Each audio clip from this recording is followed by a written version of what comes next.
Welcome, everyone. I am Rachel Norton. I'm the Executive Director of California State Parks Foundation, and I'm joining you today from the Ramaitos Ohlone land here in San Francisco. It is really a pleasure to see all of you here, and I'm really excited for today's presentation. I'm going to start with a little Zoom primer.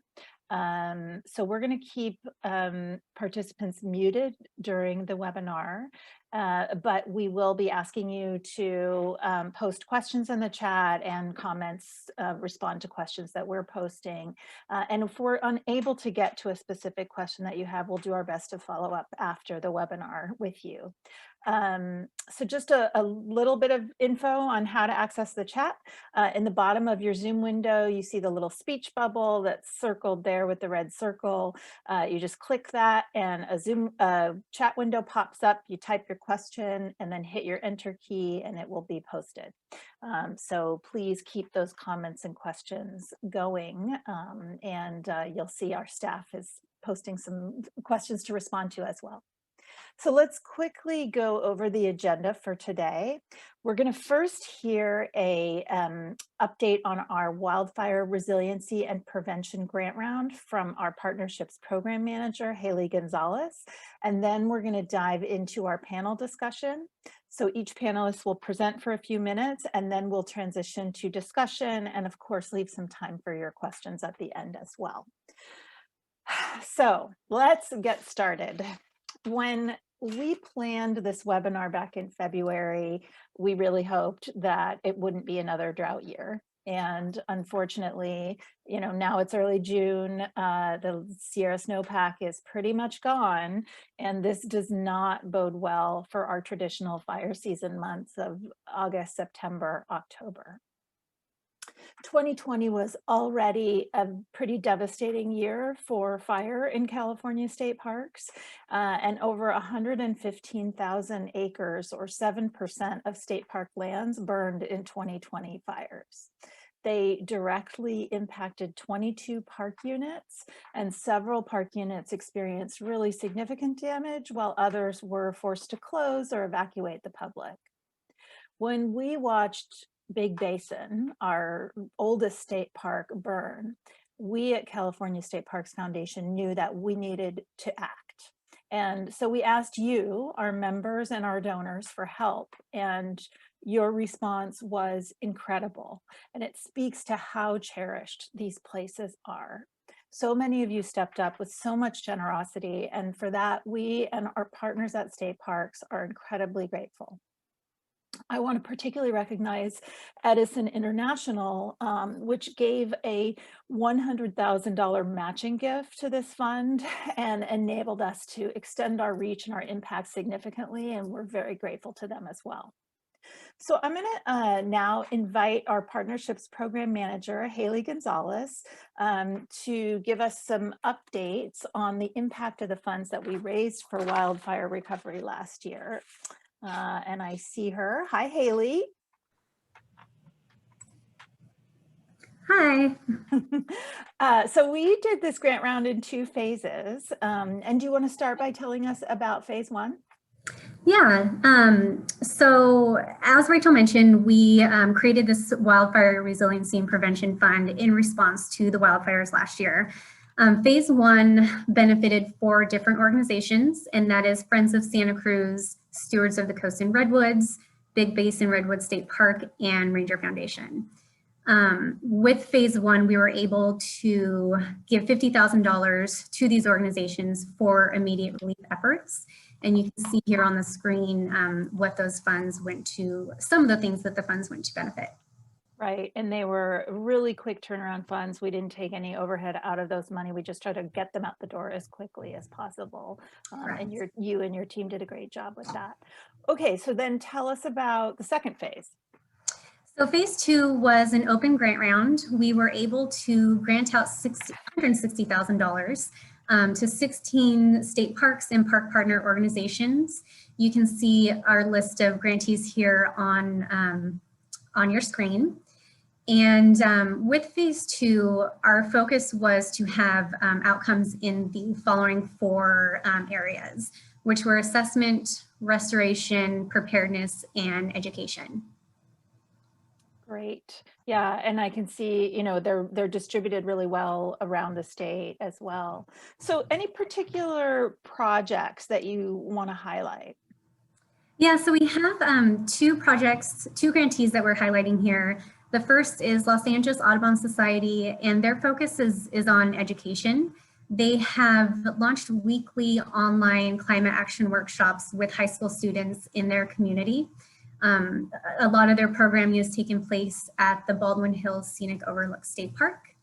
And then we have Gold Country Avian Studies, and they're focusing on a few of the different outcomes, but one of the outcomes they're focusing on is assessment.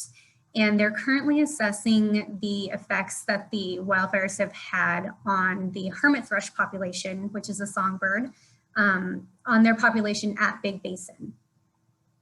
Great. So anything else that you'd like to add about this grant round? Yeah, just thank you to all of the donations. This wouldn't be possible without them. And we have, you can see more information about our grantees and about the grant rounds, what we funded on our website, and that link will be provided in the chat. Great. Well, thank you, Haley, and thank you for that update. And again, thank you to everybody who contributed so generously to these outcomes, both for the emergency recovery and the longer term resilience. We really, really deeply appreciate it. Okay, so now I'm very excited to introduce the panelists who will be joining us today. Lisa Gonzalez Kramer, Michelle Luna, Jay Chamberlain, and Elizabeth Weil, each of whom has a slightly different perspective or viewpoint, stance, I guess, on the wildfire impacts that we're seeing in California today. And so what we'll do is we're going to start with each panelist presenting alone for a few minutes, and then we'll transition to our group discussion and audience questions and answers. So I'm going to introduce our first panelist, who is Lisa Gonzalez Kramer. She is an environmental scientist and a project manager for the Cuyamaca Rancho State Park Reforestation Project, which was initiated in 2003 after the cedar fire destroyed 10,000 acres of mixed conifer forest. And she's going to talk to us about how forests like those at the Cuyamaca Rancho recover from the damage of a devastating fire and what we can expect as lands recover from the 2020 fires. Welcome, Lisa. Oh, you're muted. How's that? Yes, good. Here you go. Hi, Rachel. Thank you. And thank you for hosting this conversation today. Many of us have been touched by wildfires in one way or another, and we each have our own personal stories and concerns. And I'd like to just acknowledge that as we speak about this topic today. I also want to express my gratitude to you. I know you've just been thanking everybody, and I want to thank the foundation and your staff, and of course, everybody who supports state parks through the foundation in a myriad of ways. And that makes a huge difference to us at state park staff. So thank you. With approximately 200 state park units statewide, state parks lands are impacted by fires every year. The state parks fire management team, the state parks fire management team consists of trained personnel at all levels and disciplines, from Sacramento to the most remote park regions. And our employees are on call 24/7 for most of the years. So as with you, our families and friends, our homes, and our beloved state parks are literally in harm's way during a wildfire. And we couldn't do our jobs without the support of many, many people. We know we are in this together. And so a big thank you to everyone for your support. Great. So do you, we'll move on, I guess. Do you have any more in your presentation, or? Yes, I do. Oh, okay. Yeah, so I want to talk about the impact of the 2020 fires. So of the 4.2 million acres that were burned by wildfires statewide last year, as Rachel mentioned, over 115,000 acres burned across 22 state parks. So that's pretty significant for us. The wildfires had a range of impacts, including direct impact from the fires on state park facilities and resources, impacts from fire suppression activities, such as the use of heavy equipment on to create control lines, and post-fire impacts, such as debris flow and hazardous trees and ongoing environmental impairment, like impaired water quality and invasive species that follow fire. The most obvious secondary impact is that due to damage or hazards, we are still unable to serve visitors at some of our parks. And the most devastating impact of fires to park facilities was almost certainly at Big Basin State Park, as you mentioned. That's where an entire core area of the park, including many designated historic buildings, structures, were destroyed. We also lost campgrounds, administrative buildings, and housing for park employees. So a huge impact to our staff as well. We lost significant facilities at other parks, including Lake Oroville State Recreation Area, Año Nuevo State Park, and Armstrong, Redwoods, Austin Creek, among other units. The wildfire recovery effort for 2020 is still ongoing, and it'll stretch beyond this year for some of those parks. So the full costs of the wildfire season are still unknown.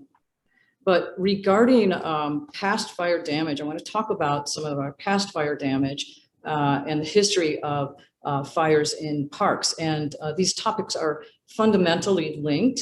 And I want to kind of talk about specifically the events that occurred in Cuyamaca Rancho State Park, where where my work is focused. So up to about 150 years ago, Native Americans throughout California purposefully managed fire on the land, burning an estimated 4 million acres annually. So that's significant. The stewardship practice was integral to maintaining healthy forest ecosystems. And this is evident when we look at Cuyamaca Rancho State Park. We know here from examining the growth rings of 450-year-old trees that our mountain ecosystems experienced fire about every 11 to 17 years while Native Americans managed the land. And this kept the forest understory clear of ladder fuels, which produce long flame lengths that climb vertically into the forest canopy. More frequent burning also maintained a lower density of trees, and it spurred fire-dependent species to regenerate. The old growth tree rings also tell the second half of the story, one which shows little evidence of fire for almost 100 years after the Native Americans were removed from the land. So the balance of fire and renewal was disrupted for almost a century, and the forests grew to be much too dense. In 2003, the cedar fire burned at high intensity over thousands of contiguous acres at the park, destroying both the seed bank and the forest canopy that would normally have produced more seed and therefore more trees, regenerating the forest. This fire resulted in the catastrophic loss of about 10,000 acres of Sky Island forest at the headwaters of 3 San Diego County watersheds. The forest here would not have recovered for decades, if ever, without intervention to reforest. And although tree planting is not something we normally do at state parks, the situation at Cuyamaca was outside of the range of natural variability due to our past fire suppression efforts. So parks deemed it necessary to restore that Sky Island forest habitat. And so this example at Cuyamaca demonstrates why it's so important to increase the pace and scale of prescribed burning. And I'll talk about that a little bit more in a few minutes. All right, well, great. Thank you, Lisa. Yeah, I know there'll be questions about the work that you've done at Cuyamaca. Sure. Okay, I want to bring in our second panelist, who is Michelle Luna. She's the executive director of Stewards of the Coast in Redwoods, and she's been at Stewards Helm since 1994. Hi, Michelle. She's joining us from the Redwoods. In the aftermath of proposed park closures in 2011, Michelle and the stewards began operating Austin Creek State Recreation Area and Armstrong Redwoods Natural Reserve in partnership with state parks. And unfortunately, in 2020, the Walbridge fire burned more than 55,000 acres in Northwest Sonoma County, including over half the acreage of both Armstrong and Austin Creek, over 4,300 acres in total. So Michelle's going to talk to us a little bit about what that was like to experience and the fire damage in both parks, and then update us on rebuilding. Welcome, Michelle. It's nice to see you. Thank you so much for having me today. I'm coming to you from Kashiapomo land, ancestral lands in Casadero. And yes, I'm going to talk to you today about what it was like to be experiencing this. We had watched some of our neighboring state parks go through this since 2017. And it finally came to our parks in 2020. And it started in August, on August 17th of 2020, when the Walbridge fire started right outside the boundaries of Austin Creek State Recreation Area. And then by the 18th, we were evacuating our campers at Bullfrog Pond Campground, and we closed both parks and fire crews moved in. The fire burned hotter in Austin Creek State Recreation Area, and it was much more intense in that park. State Parks was on the ground directing fire crews and doing what they could to help safeguard the facilities that they could. In particular, we are so grateful to them for directing support to our cultural site, Pond Farm Pottery.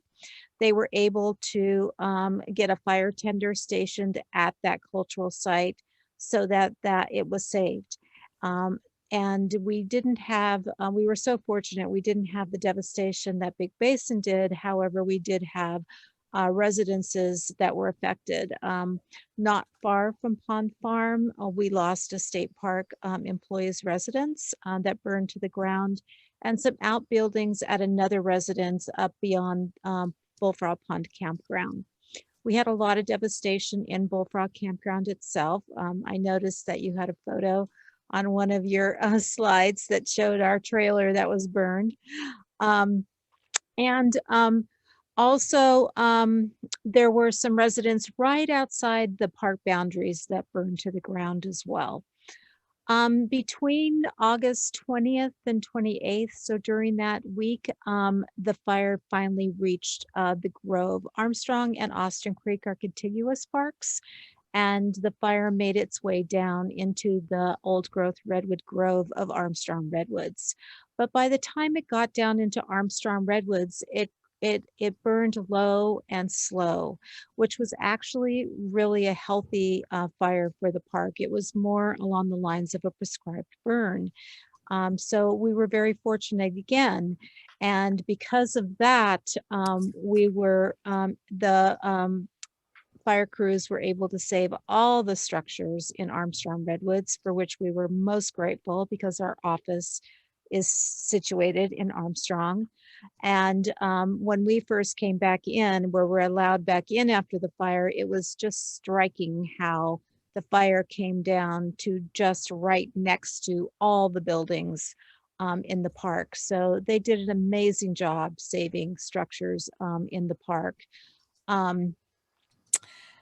The biggest impacts, of course, as were mentioned, were environmental, of course, and our water system in both parks was impacted. Utilities, of course, our communication systems. We lost our repeater site up in Austin Creek. We lost a restroom up in the campground that we need to rebuild. Stewards lost a significant amount of tools and supplies that were stored in outbuildings up in Austin Creek. And then, of course, the hazardous trees that came down during the fire, after the fire, and now even subsequently has been really amazing to see. It was just they brought down hundreds of trees into the parking lot, the parking lot of Armstrong Redwoods, that I'll talk about in just a moment. Communications, I have to say, were excellent. Our district superintendent, Terry Bertles, has been an amazing partner to work with. He was in touch with me sometimes multiple times during the day. I was situated in between the Walbridge and the Myers fire, so I was evacuated during this whole time myself. But he and I stayed in touch.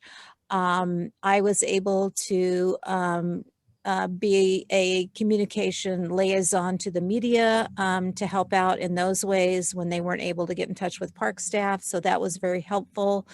And I have to say I was very, very pleased at the way we communicated during that time. We also jumped into our fire recovery campaign as well to start raising money. And we're so grateful to CSPF for helping us with both of your campaigns and fire relief and fire recovery and resilience, which came at a very wonderful time. We were very pleased to be able to match your funds and provide support to our two park employees, as well as to the relief that we got when we needed it at the very beginning, especially. And so, once we got through the initial fire and the assessments were done and all of that, we were really pleased that by November of 2020, we were ready to start bringing in our volunteers. Of course, COVID was still in place, so we had COVID precautions in place, and that meant a lot of extra work for our staff, of course, because they needed to do extra sanitation of all the supplies and equipment and tools that people were using. But still, our volunteers are amazing people, and they were thrilled to come back in and adhere to all the rules. And they tackled this huge, monstrous log deck in our picnic area and started processing these logs into firewood. We lost our log splitter in the fire, so we replaced it with a nice heavy-duty splitter and processor, which was a wonderful tool that helped us process this wood, plus a lot of brute strength by these volunteers, many who are retired, I'll tell you, both men and women, who worked very tirelessly to get these, I won't say tirelessly, they were very tired by the end of their work days, I'll tell you that. It's a lot of work. It was a lot of work, but they did it there, Michelle, just because I want to get to the other panelists, but then I want to Okay. come back to you because I know that there's news on Armstrong, and so that we can revisit that. But I mean, it must have just been a really terrifying experience, and I know all of us back in San Francisco and Sacramento were worried about the park and about stewards. So it's great to hear how well you've bounced back, and we're glad that we were able to help. So we'll be back to you in a minute, but I want to introduce our third panelist, who is the person who is helping lead state parks into a more resilient future. Hi, Jay. Jay Chamberlain is the chief of the Natural Resources Division at the Department of Parks and Recreation. This is a position he's held since 2010. And he is responsible, his division is responsible for providing leadership and policy direction that contributes to the protection of all of the incredible natural resources of the state park system. So he's going to talk to us about the historic role of fire in California's ecosystem and how state parks is planning for climate resiliency. Hi, Jay. Thanks for joining us. Hi, Rachel. Thank you so much for convening this conversation. And I should say that I'm coming to you from the ancestral lands of the Nisenan here in the Sacramento Valley. And we really want to honor all of our ancestors as we actually try to learn the lessons they've taught us over many millennia. So, but I want to start by also thanking you and the foundation and your donors for all the support you've given us over the last year, but also for convening, or many years, but the last year as it relates to this topic, and then Specifically, right? and then to convening this conversation and really helping educate and inform and discuss as we all learn about some of the new normal that we're moving into. So I guess my work has been made much easier by Lisa's presentation and by Michelle's presentation, but just pulling back the aperture a little bit, to just say, over the course of millions of years, fire has played a profound role in creating the landscape of California. And that's certainly been true, more especially true over millennia, where it was in human hands being put on the landscape very deliberately. And so that said, as Lisa has already said, over the last century, when we adopted a paradigm of fighting fire and really suppressing fire, we inadvertently really profoundly affected much of California. And so we're living with that legacy.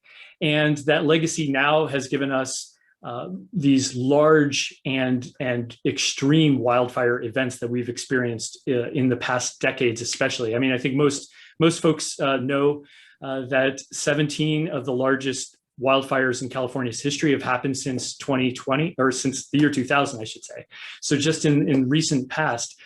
And, and last year's 4.2 million acres would have been a typical year, according to, before European contact. So the context that we're living in is really a landscape that evolved with wildfire.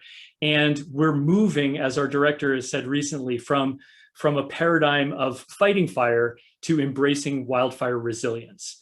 And so what that means is a lot of what Lisa's described and what Michelle's described, as understanding fire dynamics, and now with the benefit of significant proposals from the governor in his budget to be able to really get ahead of just fighting fire, not just reacting to fire, but putting more prescribed fire on the ground ahead of those wildfire events, really helping to restore a natural ecosystem process.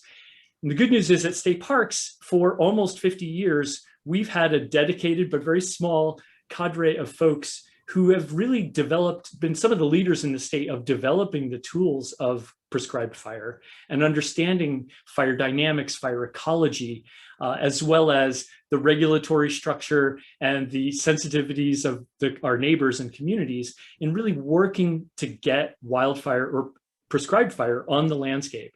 And so we're very lucky to be building on this very, very deep and rich understanding of how to restore this natural process.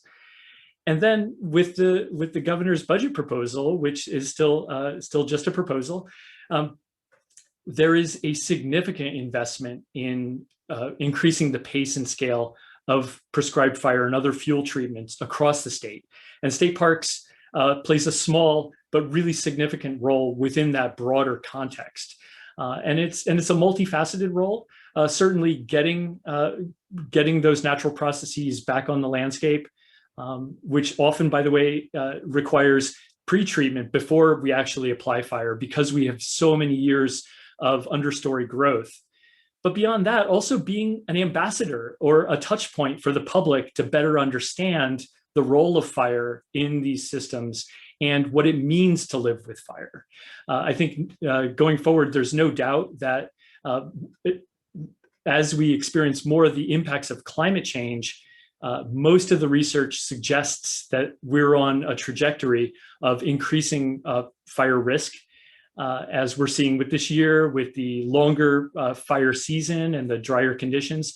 So really, prescribed fire and fuel treatments are one of the major tools that we have to address that and to indeed get ahead of some of those more devastating impacts.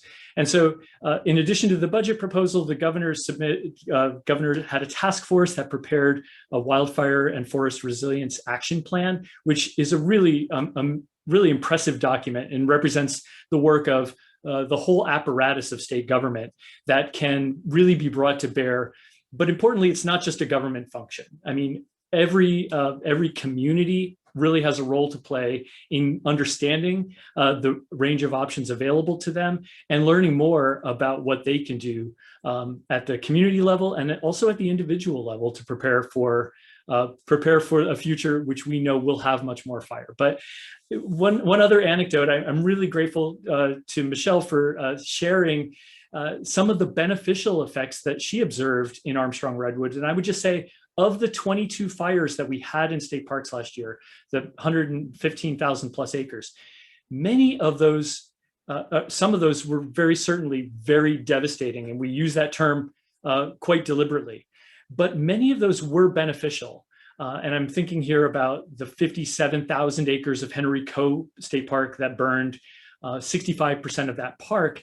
And with the kind of variable intensity of fire that really left a mosaic of habitats. And that's what we aspire to as trained fire practitioners, of getting a diverse mosaic on the landscape that really supports biological diversity and the natural processes. So there's a really rich story to be told from last year. And while I don't want to gloss over or undervalue the real human impact, the folks that lost their homes and obviously the historic structures we lost in a place like Big Basin, which are literally irreplaceable. We also had many, it's a much more nuanced story when you pull back the aperture. And every one of those, even the devastating fires, provide opportunities to restore and to put us on a different pathway. So in a place like, as our director talks about rebuilding Big Basin, he's talking about building a park now that we know so much more about natural processes that can be truly resilient in the long term. And thus also where we had intense fires, those also provide opportunities to restore the landscape in the natural processes. So I'll leave you with that thought for now. Oh, so many questions. So don't go anywhere. Thank you, Jay. And, it's just such an interesting way of, a different way of thinking about fire in California. So I really want to dig into that in a few minutes. But I want to finally introduce our fourth panelist, who is Elizabeth Weil. Welcome, Elizabeth. She is a climate reporter for ProPublica. And previously, she was a long-term writer at large for the New York Times Magazine. And she won numerous awards for her work. She's been on the climate beat for the last year and has covered prescribed fire, how climate scientists manage their anxieties, knowing that the as much as they do about how the world might end, and also how California housing policy is making wildfires more destructive. So she's going to share some insights about the public dialogue and awareness of fire in California and how our policy choices might need to change. Elizabeth, welcome. It's nice to see you. Oh, you're on mute.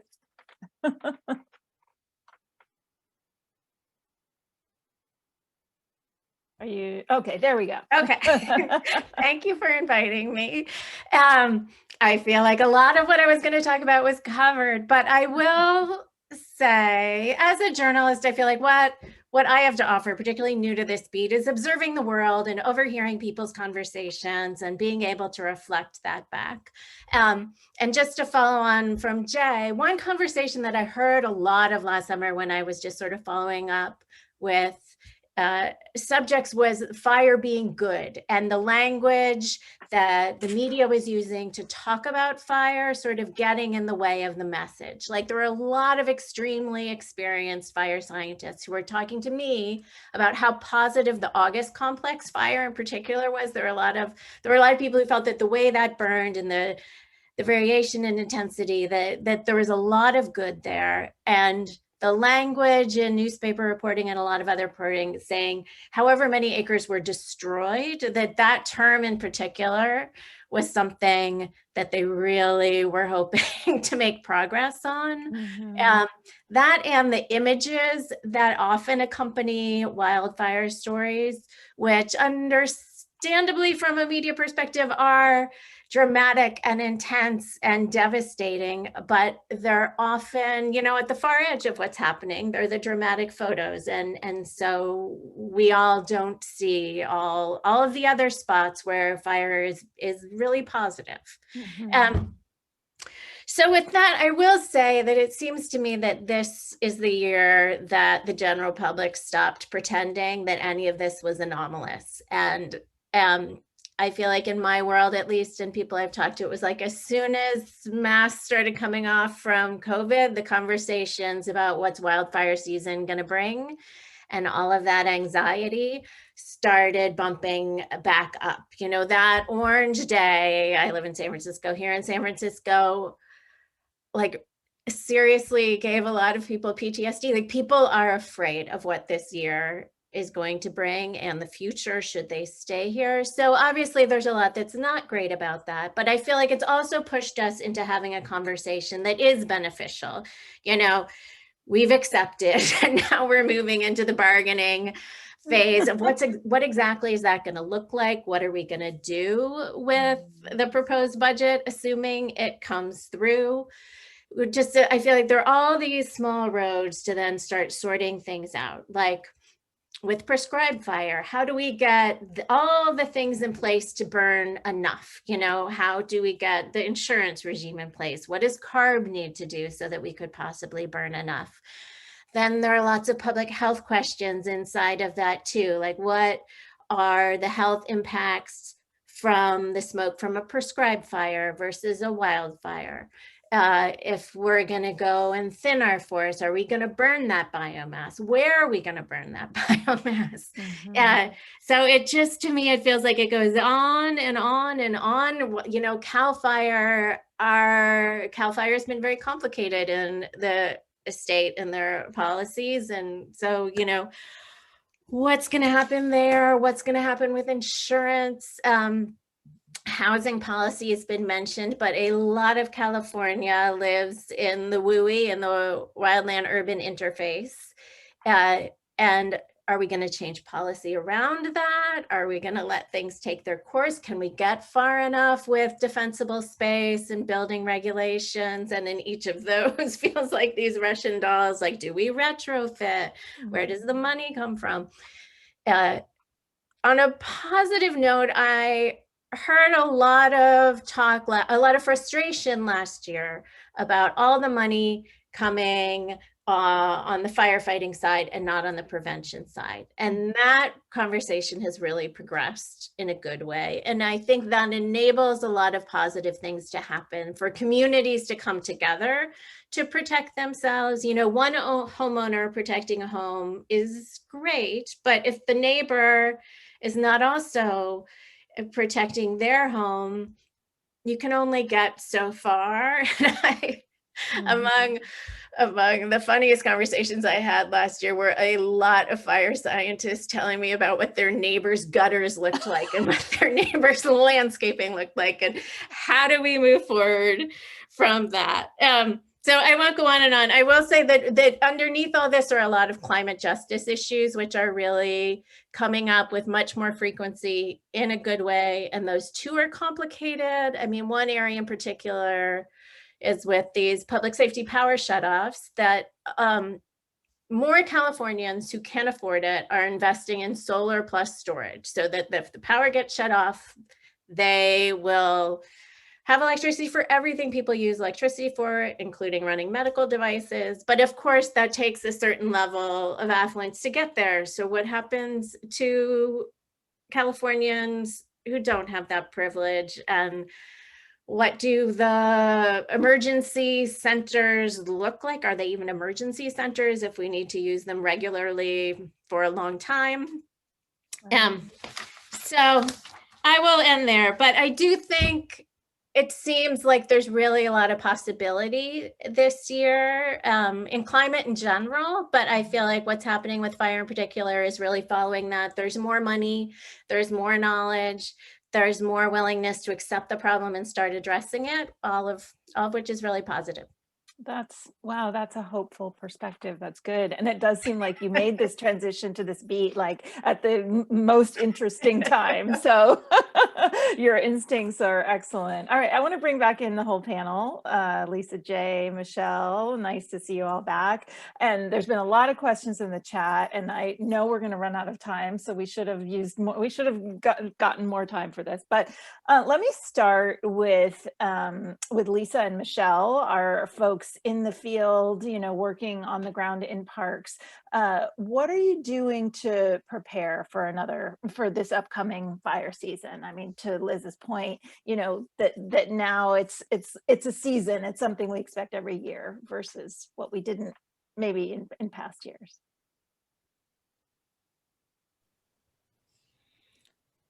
Do you want me to go? I guess. Yeah, I why don't you can go. start? Yeah. Michelle. Well, we're still recovering, but I would say, we've been doing a lot in the past years. We've been doing a lot of fuel reduction in the backcountry of Austin Creek. And I think that we helped in some way. I mean, there's always fuel reduction that's needed in wilderness areas. But the other thing that we're doing is we're rethinking as we are rebuilding fencing and things like that. And we're thinking about what prescribed burns look like. We're starting to rethink what a fence line looks like. We have a floating fence line in Armstrong Redwoods, and we're thinking, okay, well, if we're going to do a prescribed burn here, what kind of material do we want the fencing to be made out of? I mean, can we come up with some materials that will be much easier to handle a prescribed burn and they're not going to be impacted by? So there's a lot of creative thinking going on right now with both our staff, state park staff, even our volunteers, putting it to them. They have some great ideas. These are retired people in different fields that, they may have some great ideas about what might be working. So a lot of it has to do with that right now. I mean, we still don't even have our park open. Right. So, we're still kind of in survival mode right now, just in terms of that piece of it. Yeah, But you'd hope to open Armstrong by Memorial Day, but we did, and we weren't able to, and not to our fault at all, and certainly no one's fault. It's just Cal OES is now finishing up their hazardous tree work and the hazardous debris removal. So these are things out of our control. We were ready, but they weren't. But yeah, we are definitely thinking a lot as we're going through these exercises of getting the parks ready and seeing firsthand what, where the impacts were. So these are all good things for us to be thinking about and preparing for. Mm-hmm. And Lisa, what about at Cuyamaca?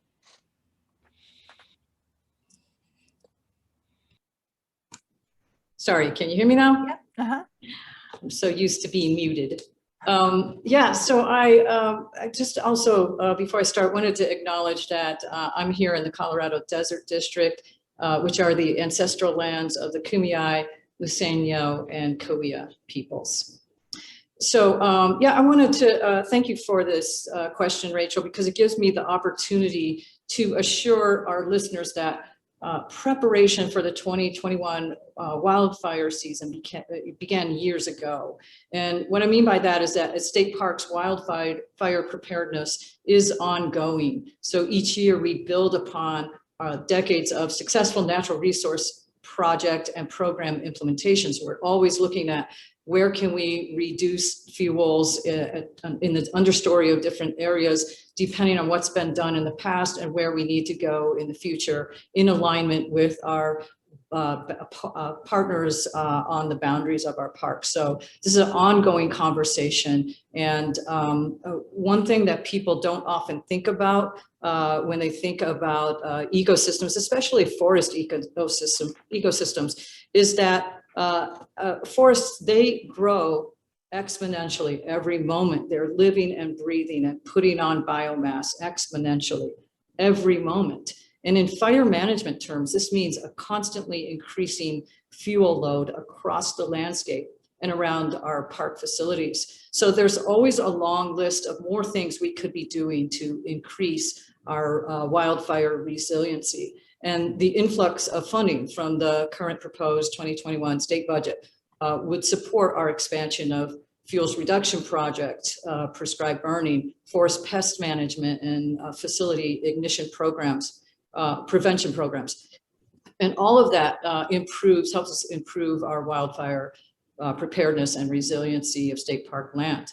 So we have been and will continue to increase the pace and scale of prescribed burning through additional staffing, including fuels management crews. We're going to build more across the state. We'll have more fuels management personnel, forestry positions and support staff, more equipment, vehicles and equipment is another big area in which we'll increase our capacity. And then we'll also continue our collaborative work at a landscape scale with our cross-jurisdictional partners, our federal and tribal, nonprofit, and private land owners. So our planning and implementation efforts are more effective. Each district is revisiting their wildfire management plans as we speak. Local operating agreements. These are park-specific, multidisciplinary plans that lay out protection measures, resources, and facility management strategies, including things like preferred locations for fire breaks and emergency response procedures.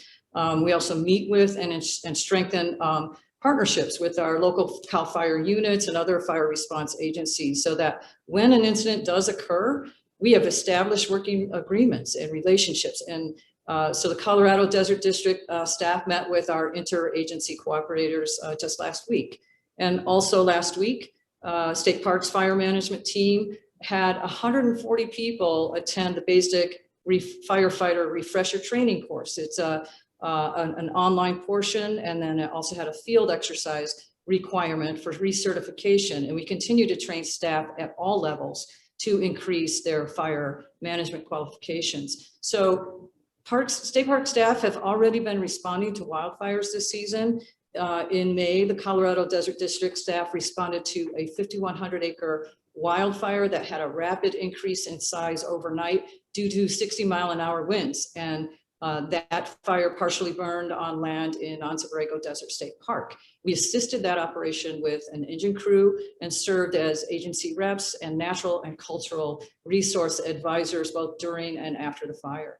So, and finally, every state park district works to prepare for wildfire season by reviewing and updating park-specific maps and making sure that we're ready and familiar with the data we need, the data before we need it. And so essentially we keep our go bags ready and monitor ongoing incidents to respond to a wildfire when needed. So that's how we are constantly preparing and increasing our capacity to deal with wildfires. Yeah, well, I mean, and that's it's all of our reality. I want to bring in Elizabeth and Jay now to this for the kind of statewide perspective. And I just, Jay, you and I had a conversation a few months ago that I keep going back to, and you kind of repeated it again this time about, I grew up in California.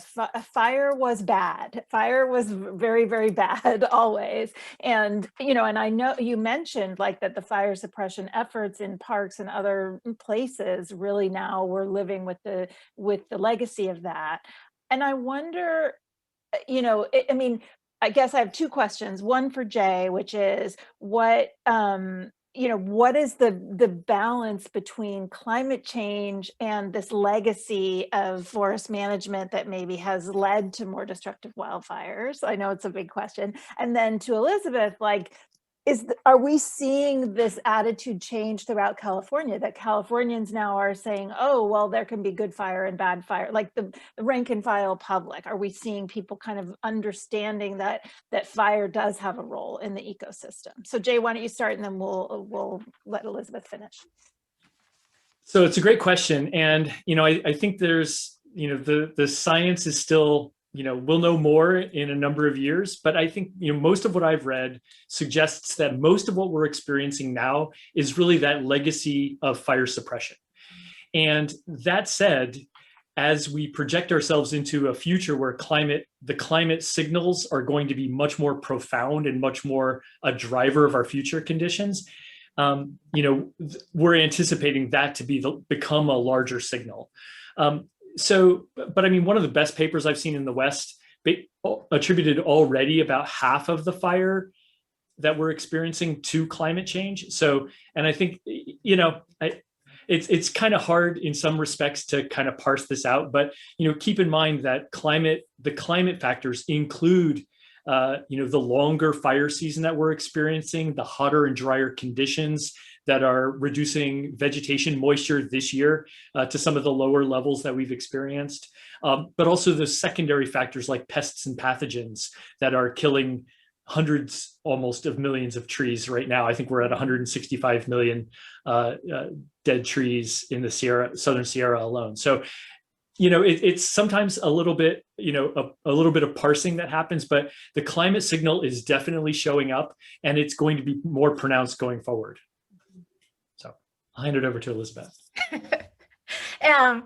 That's right in line with what I heard from a lot of climate scientists I talked to last year, that it's impossible to say this percentage is climate change and this percentage is forest management, but anybody's best guess was about 50-50.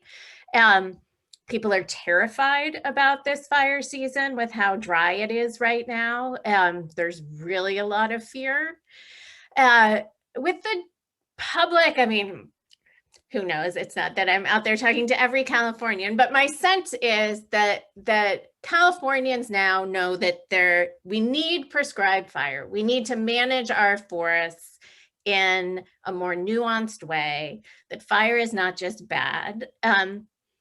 I suspect there's still a feeling that prescribed fire is great as long as my house isn't smoky and my neighborhood's not smoky, that learning to live with the smoke is going to be a process. Nobody enjoys that. So I think we got part of the way there. I think we got to the point where we know we need this. And I imagine understanding's not terribly nuanced yet, but I think that there's a lot of progress happening very quickly with the tenor of the conversations around climate in general, that we need a solution, let's get a solution. Hashing out the details of that is immensely complicated, and we are not close. And personal change that you don't initiate yourself is difficult for people. But I do think and hope we're moving the right way. Okay.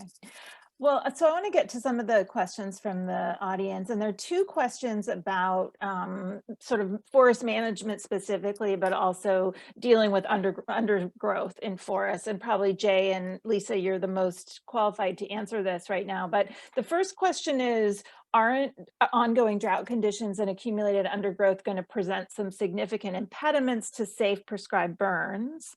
And then the other is a comment from a webinar. Somebody heard a webinar featuring Dr. Chad Hansen, who I don't know who that is, but maybe you do, that doesn't believe that all smaller trees that are often dismissed as a sign of dense undergrowth should be removed because they're drought resistant. So I'm wondering if there's any thoughts on those two questions. I do have some thoughts. Jay, do you want to start? You're good? Okay. So yes, I want to acknowledge Dr. Chad Hansen. I have spoken with him, and I agree with a lot of his work. I think that part of the process of public education is that as scientists, we try to communicate in sound bites, because that's the length of time we get to communicate a message. And so Dr. Hansen is also communicating about the nuances that need to happen, as Jay and Elizabeth and everybody here has been saying. There is a much more nuanced conversation that needs to happen, and that's where the education, the ongoing conversation about prescribed burning, why it is so important to get into those details and have a deeper understanding of how we're working and why it's important. So variability, it's true. You cannot take every understory tree out, because you're going to take out basically a number of species, because there are shade tolerant species that grow in the understory. If you cleared all those out, you would end up reducing that species overall. So we're not looking, we have a much more nuanced look at this as natural resource managers on the land. When Jay was talking about, how the fires burned last year, that, we're looking and trying to help prepare that mosaic of fire intensity so that we have high intensity in some areas, medium, low in others, and no fire in other areas, so that there's always a mixture of refugia or patches of forest that can regenerate, while, in the case of some being totally destroyed, and then the surrounding area can then regenerate. And that's the natural process, and we are, as natural resource managers, try to recreate that. So addressing Chad's information, absolutely, you cannot take out all the understory trees. That's not bad, but there's, we look at that much more intensely than what we might be communicating right now. Jay, anything you want to add to that? I think that was perfectly said. It is very nuanced. It's very site specific, and we look at the history of fire on a landscape. We look at the vegetation that's there now, and we think about what would have been there historically. And so it's all those things, and it's difficult to communicate that. But please know that we're not thinking broad, one size fits all. This is a very complicated matter, and it's best in the hands of our really, really amazing field staff like Lisa and her colleagues around the state who have that deep knowledge of the sites that they bring to their job every day. Right. And every site is different, as we know. So, I've been quoted as saying, I think we need a resiliency plan for every park unit, because they're all different and they all are so, they're all have their unique situations. But I think that's a good segue too, because you both, Lisa and Jay, mentioned the governor's proposals. And there is a lot of money this year in the budget for parks generally, which is great. So we're fighting to hold all of it and keep it all in, because there's some really great investments there. But maybe, can I put you on the spot? Actually, I want to put you all on the spot and say, for our last question, and say, what is the single biggest investment, in your opinion, it can be your opinion, that we need to make as we head into this fire season and future fire seasons, to protect these incredible resources in our state parks?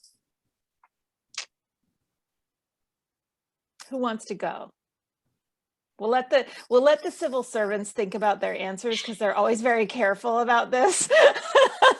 But so maybe Elizabeth, you want to start in your reporting, like, sort of what is the public investment that fire scientists are talking to you about? Yeah, I did not want to start. I don't have a great answer to this question. I would really defer to people who are working in the field and know much more than I do. I feel like, from my perspective, it's a win that the money is there. Mm-hmm, mm-hmm. Okay, so what about you, Michelle? Any thoughts specifically on the ground?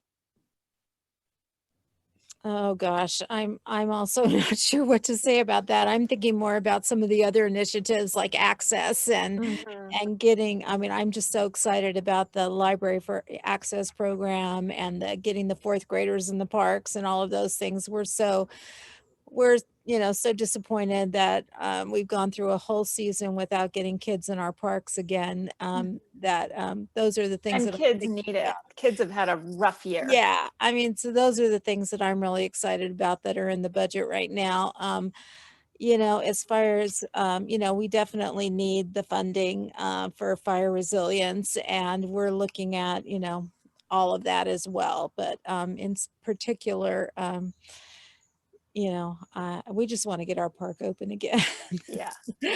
So, and I'm grateful for those comments for sure, but maybe I'll take a stab at it, just by saying, and actually citing Dr. Scott Stevens from UC Berkeley, who just yesterday, the Public Policy Institute of California, produced just a briefing that he summarized.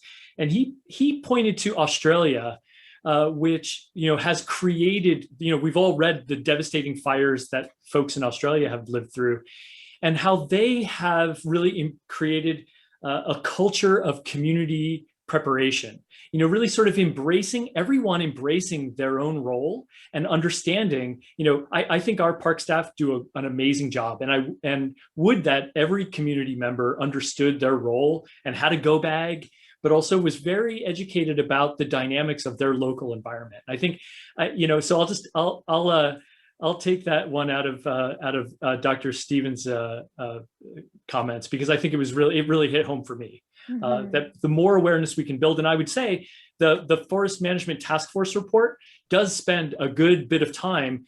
So I please do, I commend it to your reading. Local solutions, local community engagement and awareness is really, really critical. Yeah, no, I think that's a great place to end, because it is 1 o'clock and we like to end on time. And unfortunately, I mean, there's so many questions and so much more we could dig into. I'm so grateful to all of you. Thank you so much for giving us your time. I think people really enjoyed hearing from you.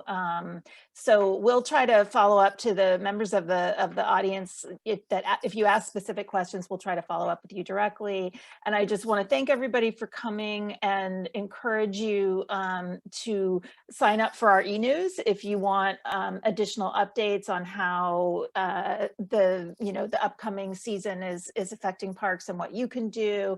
And then, of course, please keep the conversation going on social media, so you can tag us at Cal Parks on any of your favorite social media channels. Again, to our panelists, Elizabeth Wild, Jay Chamberlain, Michelle Luna, Lisa Gonzalez, Kramer, thank you so much for being here. It was great to have you. And clearly we're going to have you all back, because there's a lot of interest. So again, great conversation. And thank you, everybody. Have a great rest of your day.